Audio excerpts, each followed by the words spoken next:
They say you can sense when something's not quite right. A gut feeling, they call it. For me, it started with the name Tyler. Vanessa mentioned him the first time over dinner. We were sitting in our favorite booth at Magnolia Cafe, the kind of place with chipped mugs and mismatched plates that somehow makes everything taste like home. She was talking about her students like she always did, bright-eyed and animated. But then she said his name. Tyler's something special, she told me, spearing a bite of her veggie omelet. He plays like he's lived 1,000 years. I didn't think much of it at the time. I liked that she cared. Vanessa's always been passionate, especially about her music kids. It was one of the things I admired most about her. But the name came up again. And again. First, it was how talented he was. Then it was how mature he seemed. Then, out of nowhere, she dropped the phrase that kicked off the quiet alarm in my chest. He has the smoldering gaze. For someone so young, it's kind of unnerving. I remember the way she said it, like she was amused and slightly flustered, the way someone might talk about an unexpected compliment or a movie crush. I half laughed, trying to play it cool, but something didn't sit right. Vanessa's a high school music teacher in Austin. She's always got a few private students, too. Tyler was one of them. 16, junior, pianist. According to her, he had magic in his fingers. Maybe he did. What started as pride in her mentoring slowly morphed into a kind of obsession. Her tone changed. It wasn't just admiration anymore. It was attention. Detail. Emotion. Too much of it. I told myself I was overthinking. Jealous. Insecure. The kind of guy who overanalyzes his girlfriend's every word. So I brushed it off. But then the little things started happening. She'd get a text and leave the room to answer it. Her phone started living in her back pocket, face down, screen locked. She canceled our weekend trip to the hill country, saying she needed to help Tyler prep for his recital. It's important to him, she said. He's counting on me. It was always about him. Then came the video call. I came home early from work one Thursday, sick of spreadsheets and fluorescent lights, and figured I'd surprise her. Instead, I walked in and saw her on the couch, bathed in the glow of her laptop, laughing, not the kind of polite chuckle you give during a meeting. The kind that lights up your face. She closed the laptop the second she saw me. Slammed it, really? Hey, she said a little too quickly. Just talking to a parent about scheduling. I nodded, trying to believe her. But the room felt heavy with something unspoken. Later that night, when she thought I was asleep, I heard her phone buzz. She got up and tiptoed out of the room. That was the first night I didn't sleep next to her. I stayed in the living room, eyes wide open, heart pounding like it knew something my brain refused to admit. I didn't want to be that guy. The snooper. The accuser. But I felt something unraveling. I needed to know the truth. And so began the slow, quiet war inside me. The next few days were a blur of routine and doubt. Coffee brewed, toast burned, small talk made. On the surface, nothing changed. But underneath? I was unraveling. She got more careful with her phone. Started using a passcode she'd never needed before. It used to be that I could glance over and see the screen light up with messages from friends, colleagues, or the PDA group chat. Yeah? Just a blank screen. Always locked. Always tucked away like it was hiding something. I started noticing her moods too. She'd go from beaming to distracted, sometimes anxious. After a text, she'd sit quietly for a moment, biting her lip, eyes flickering like she was rehearsing a response. One night, I asked her who she was texting. Just a friend, she said. Anyone I know? She paused too long. No. Just someone from work. Vanessa didn't lie often. At least not before. But I recognized the slight quiver in her voice, the kind of crack people have when they're bending the truth into shapes they think you won't notice. The recital came and went. She didn't invite me. Said it was more of a school thing. Private. I respected that at first. But it gnawed at me. I looked up the school's website and saw pictures posted the next day. There was Tyler. Dressed in a black button-down, hair combed to one side. Tall for his age, I guessed. But still, a kid. And there she was, crouched beside him at the piano, one hand on his shoulder, both of them smiling like it was the best night of their lives. It should have been a nice photo. But all I felt was dread. I started walking through our days in my mind like a detective combing through a crime scene that hadn't happened yet. What had I missed? Was it the late nights grading papers? The sudden interest in fashion? The new lipstick she said was just for fun? I wasn't angry. Not yet. Just sad and scared. The kind of fear you don't admit to your friends. The kind that says, what if the person you trusted most is slipping away and you don't even know why? One night, I stayed up after she went to bed. Sat on the couch and stared at the dark TV screen. My own reflection staring back. I needed a plan. Something. I called my buddy Eric the next day. He runs a tech store and knows a thing or two about security. Told him I was worried Vanessa had lost some files on her phone, and I wanted to help back things up. "You sure that's all?" he asked. "I just want peace of mind," I said. He didn't push. An hour later, I had an app loaded on her phone, one that mirrored her texts and calls to a secure account. I told myself it was just for clarity, that if I saw she really was just stressed and mentoring a gifted kid, I'd drop it, apologize in my heart, move on.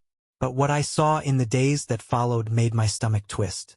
Her texts were layered. Some were innocent enough. "Practice went great tonight," or "He's getting so much better." But others, "You really get me. It feels so easy to talk to you. Like you see me." And one that made me freeze. "Wish you weren't so young. Things would be simpler." I stared at that message for a long time. I felt like I was floating outside my own body. The ground didn't give out beneath me, but it shifted. Enough to know the world I thought I was living in. Maybe it never really existed. I didn't confront her. Not yet. There are moments in life when you have to sit with your pain before you decide what to do with it. This was one of those moments. I just wanted the truth, but I wasn't sure I wanted to hear it. 2 days after I read that message, something strange happened. Vanessa left her laptop open on the kitchen table while she showered. That might not sound like a big deal, but considering how guarded she'd been lately, it was like she forgot she was in a spy movie. Or maybe she was just slipping. I didn't plan to snoop. I walked past it, told myself to mind my business, but then I saw Spotify open. And the playlist title hit me like a brick. For him, Curiosity beat Guilt in under 5 seconds. I clicked. It was a mix of soft indie ballads, sultry jazz, and old-school R&B. The kind of playlist you make when you're infatuated. When you're building a soundtrack to feelings you shouldn't have. I scrolled through the songs: Gravity by John Mayer, Adore You by Harry Styles, Let's Stay Together, and then one that made my stomach knot. Young and Beautiful. It wasn't just the songs. It was the time-stamped notes next to some of them. Played this after Tuesday's session. He smiled. His favorite. This one reminds me of his eyes. His eyes. I shut the laptop and stepped outside. I needed air. I needed space. I needed something to make this feel less like a nightmare unraveling in slow motion. But the air didn't help. My thoughts were loud. Every interaction, every kiss, every "I love you" was now up for reinterpretation. That night, she came to bed humming one of the songs. Didn't even realize it. I just stared at the ceiling while she curled up next to me. "You okay?" she whispered. "Just tired," I said. She fell asleep in minutes. I stayed up for hours. The next day, I met with Eric again. Told him everything. The texts, the playlist, the weird vibe in the house that felt like we were playing pretend. "You need to talk to her," he said. "I will," I replied. "But not yet. I need to be sure." "You're already sure. You just want it to be something else." He wasn't wrong. But part of me still hoped I was misreading it all. That maybe Tyler was just a talented kid with a teacher who got too emotionally involved. That it stopped at admiration. That hope died the following Friday. She said she had a late lesson with Tyler. I nodded. Played it cool. But instead of going home, I parked down the street from the studio she rented for private sessions. Watched from a distance. She arrived first. Dressed up more than usual. 10 minutes later, Tyler showed up. He walked in carrying sheet music and a grin that was way too confident for a teenager. I waited. The lesson ran long. An hour passed. Then another. Lights stayed on. No music played. At one point, the blinds shifted slightly. I caught a glimpse of her silhouette. Close to his. Too close. My chest tightened. I didn't need photos or recordings. I had my answer. When she finally emerged, it was nearly 10 p.m. Her hair was a little messy. Her cheeks flushed. Tyler walked out 10 steps behind, smiling to himself. They didn't see me, but I saw everything I needed to. I drove home in silence. No music. No thoughts. Just the steady hum of heartbreak settling into my bones. You ever rehearse an argument in your head? Not a shout fest, but one of those quiet, seismic conversations that could split your world in half. That was me all weekend. Standing in the shower talking to shampoo bottles. Sitting on the couch staring at muted commercials while planning every word like I was prepping for a courtroom showdown. I wasn't looking to explode. I didn't want drama. What I wanted was the truth with all its ugly weight and maybe a little of my dignity still intact by the time it landed. Sunday morning came, soft and gray. She made coffee like always, humming some nameless tune. I watched her move around the kitchen, calm, unbothered, like nothing was festering in the air between us. I tried. Really tried. Sat at the table. Took a sip. Told myself to speak. But instead I asked, "How was your lesson Friday night?" She didn't flinch. Didn't stammer. Just poured oat milk into her mug and said, "Really productive. He's improving so fast." There it was again. That easy tone. That teacher voice. I think what hurt most wasn't the lie, it was how smoothly it came out. Like she'd practiced too. That afternoon I went for a drive. No destination. Just needed to not be in that house. I found myself parked in front of my old high school watching a couple kids shoot hoops on the cracked asphalt. One of them reminded me of Tyler. That raw energy. The overconfidence. The way boys that age think they're invincible and how sometimes grown women forget they aren't. I thought about calling her out. But every version of that scene ended the same, her denying it, deflecting, maybe even crying. Then what? We sit in silence for a week? Pretend to patch it up until the next late lesson? No. I needed a plan. That night I called Eric again. Told him I needed help with a discreet camera setup, nothing illegal, just something to confirm what I already knew. "You sure you want to go down that road?" he asked. I already did. This is just the next step. He showed up Monday with a tiny motion-activated camera. "Put this in the corner of the studio if you can," he said. "You'll know soon enough." I thanked him, tucked it into my glove box, and waited for the right opportunity. Turns out I didn't have to wait long. Tuesday night, Vanessa said Tyler had requested an extra session to prep for a scholarship audition. She looked genuinely excited. "Do you want me to drop you off?" I asked, careful to keep my tone light. "No, it's okay," she said. "You don't need to go out of your way." As soon as she left, I followed, slow and cautious. Parked 2 blocks away.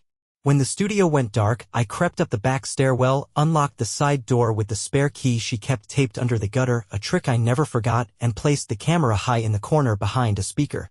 If I was wrong, I'd take it down. Apologize in silence. Live with the shame of doubting her. But if I was right? I wasn't sure what came after that. The footage arrived the next morning. Eric had set the camera to auto-upload to a secure drive we shared. I barely slept that night, tossing and turning while my mind projected worst-case scenarios on the ceiling above me. By 7 a.m. I had the video. It started off innocent enough. Vanessa walking in with her tote bag slung over one shoulder, setting down her keys, flipping on the studio lights. A few minutes later, Tyler entered. He was grinning, holding 2 drinks, coffee for her, some green smoothie thing for himself. They talked for a while. She laughed more than I expected. Then she locked the door. That moment hit me harder than I imagined. She'd never done that before. During private lessons, she always kept it slightly ajar. Said it was a boundary thing. Said it made her feel safer. The camera caught everything after that. At first, it looked like a typical lesson. Sheet music. A few notes played. But then the energy shifted. Tyler leaned in. She didn't pull away. Their hands brushed. He smiled. She touched his arm. And then, like a switch flipped, she moved closer. The kiss wasn't sudden. It was slow. Familiar. Like it had happened before. I paused the video. I sat there, just hollow. I wasn't angry in that moment. Not screaming or crying. Just quiet. Like my body needed time to catch up to what my eyes had already confirmed. I let the rest of the video play in silence. Watched them talk afterward. Watched them hug. Watched her walk him to the door, kiss his cheek, and wave like it was just another Tuesday. I closed the laptop and stared at the blank screen. There was no longer any room for doubt. That evening I didn't say much. She came home humming again. Kissed my cheek. Asked if I wanted to order Thai. "Sure," I said. We sat on the couch, watching a show we'd both seen a dozen times, her head resting on my shoulder. She sighed contentedly. "You feel distant lately. Everything okay?" I looked at her. Really looked at her. "Everything's just starting to make sense," I said. She smiled, confused, and leaned her head back down. "That's good. I think." I didn't reply. Because the part of me that once reached for her out of habit was already pulling away. By Wednesday I had a folder. Not digital, a real, tangible, hold it in your hands folder. Inside were printed screenshots of text messages, the video stills from the camera, and a typed statement I wrote after watching the footage. Not for a courtroom. Just for clarity. I kept the folder in my nightstand under a stack of old travel brochures we never used. Something about that felt fitting, a dream shelved, now gathering dust. Vanessa didn't suspect a thing. She still kissed my cheek every morning. Still texted me smiley faces in the middle of the workday. And every time she did, it chipped away at what little affection I had left. So I called someone I hadn't spoken to in over a year, Natalie. We dated in college. Didn't end badly, just drifted. She was now an attorney who specialized in family law. When I explained what I had, she didn't hesitate. You need to protect yourself, she said. You don't have kids together, right? No. That's a blessing. Trust me.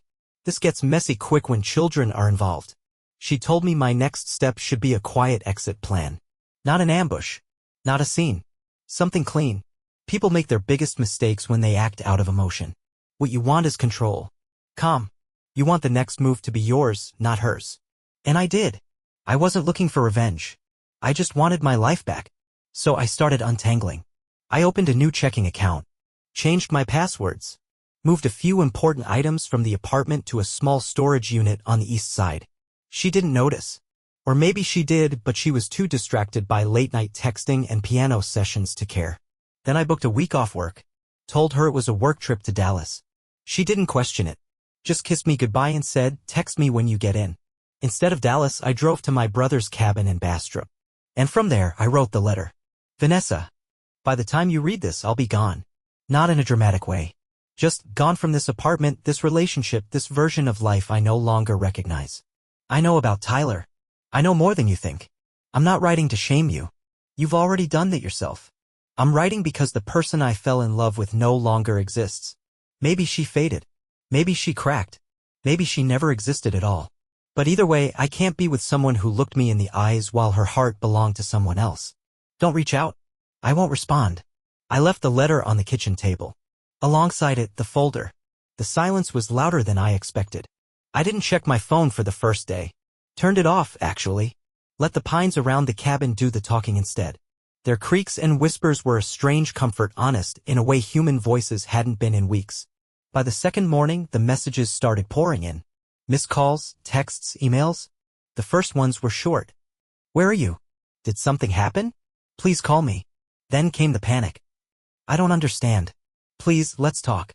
I found the letter. You misunderstood everything. That one made me laugh. Not bitterly, just in disbelief. Misunderstood? I could have written a thesis on what I saw, what I heard, what I felt come apart one quiet Tuesday night in a piano studio. By day 3, her tone had shifted. Less confused, more defensive. Nothing happened the way you think it did. He's just a kid. I would never. Why are you doing this to us? There it was. The us. A pronoun thrown like a lifeline from a sinking ship. But I wasn't treading water anymore. I was already on shore, drying off. I didn't reply. Instead, I forwarded the email chain to Natalie. She suggested we meet in person. Said she'd help me draw the final line in the sand just in case Vanessa got bolder or messier. Sometimes when people realize they've lost control, she said, they try to take it back in ugly ways. I believed her. That night, I sat on the porch with a beer and the stars and thought about how many times I'd pictured us old together. Wrinkled. Graying. Arguing about groceries and misplacing our keys. Turns out it doesn't take decades for forever to unravel. Just a few choices. A few lies. A few moments behind a locked door. I hadn't cried yet. Not really. I think part of me was waiting for the grief to show up, knock on the cabin door and sit with me like an old friend. But it didn't. What showed up instead was clarity. A slow exhale I didn't know I'd been holding for months. I was free. The first real morning back in the city felt strange. Not painful, not heavy, just different. Like I'd walked back into my life wearing someone else's shoes. I didn't go home. I didn't even drive past it. I checked into a small Airbnb on the north side with creaky floors and a view of the neighbors' recycling bins. But it was mine. For now. I made coffee. Sat in the silence. No text alerts. No background music. No pretending. Just me, a ceramic mug, and the sound of a neighborhood waking up. It felt like the first honest morning I'd had in a long time. Vanessa hadn't messaged in over 48 hours. Maybe she'd finally accepted the silence. Maybe she was gearing up for one last plea. Either way, I wasn't watching anymore. I spent that day doing normal things. Picked up groceries. Bought a new notebook. Took a walk around the lake. Let my phone stay in my pocket. And at some point, I realized I wasn't watching the door anymore. Not wondering when she'd walk in. Not holding my breath. That night, I sat down and wrote out a list, nothing dramatic, just 10 things I wanted to do now that I was free. Not post-breakup cliches like skydiving or learning to salsa dance. Just small things. Go to the movies alone again. Cook something I actually like. Reconnect with my brother.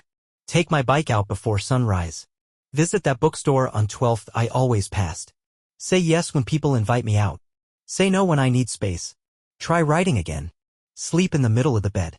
Let silence stay and not rush to fill it. That list felt like a warm light in the dark. I wasn't healed. Not yet.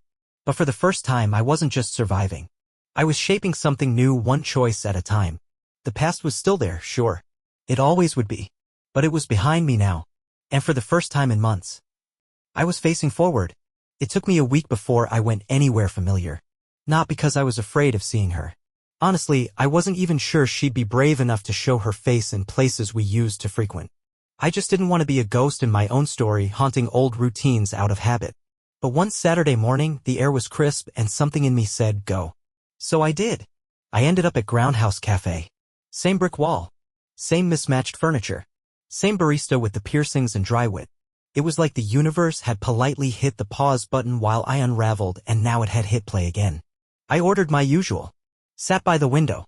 No earbuds. No book. Just me, the morning rush, and the soft clatter of spoons on porcelain. Then something odd happened. I laughed. Not a loud, throw your head back kind of laugh. Just a quiet chuckle.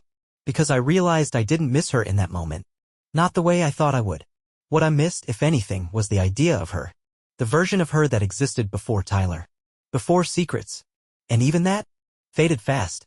A couple sat 2 tables over. Young. Awkwardly in love. She was showing him photos on her phone and he was trying too hard to pretend he wasn't jealous of whoever else was in them. I watched for a while. Not out of envy, just curiosity. Like watching your favorite movie again, years later, and realizing you root for different characters now. I pulled out my notebook. Wrote a line that stuck with me. Some endings don't come with fireworks. Just the gentle sound of a door closing for the last time. And then, almost instinctively, I turned the page and kept writing. Not about her. Not about betrayal. Just a short story. Fiction. Something new. 2 hours later, I had 5 pages. It wasn't polished.